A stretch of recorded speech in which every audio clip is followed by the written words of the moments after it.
Hello guys, তোমরা দেখতে থাকো। আজ আমি কি বানিয়ে তোমাদের দেখাচ্ছি। তো কড়াই গরম হয়ে গেছে, কড়াইয়ে তেল দিয়ে দিলাম।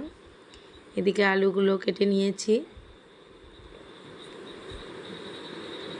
এবার কড়াইয়ে তেজপাতা দিয়ে দিলাম তেলে, তারপরে আলুগুলো দিয়ে দিলাম। এবার ভালো করে নাড়াচাড়া দিচ্ছি।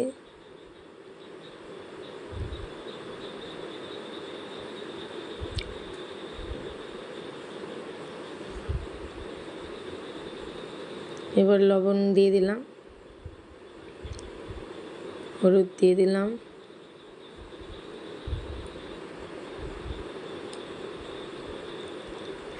ভালো করে নাড়াচাড়া করে দিচ্ছি।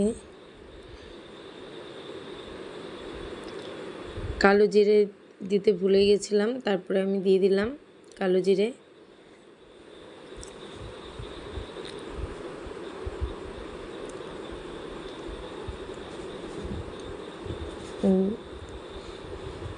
আলুগুলো ভালো করে ফ্রাই করে নিচ্ছি।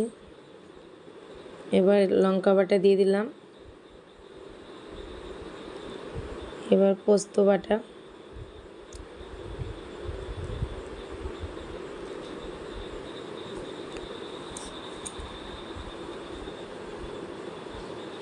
এবার একটু জল দিয়ে দিলাম।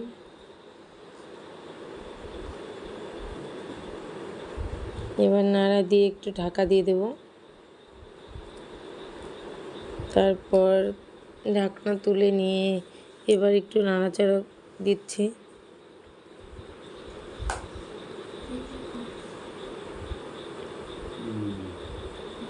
দেখো, রেডি হয়ে গেল আমার আলু পোস্ত।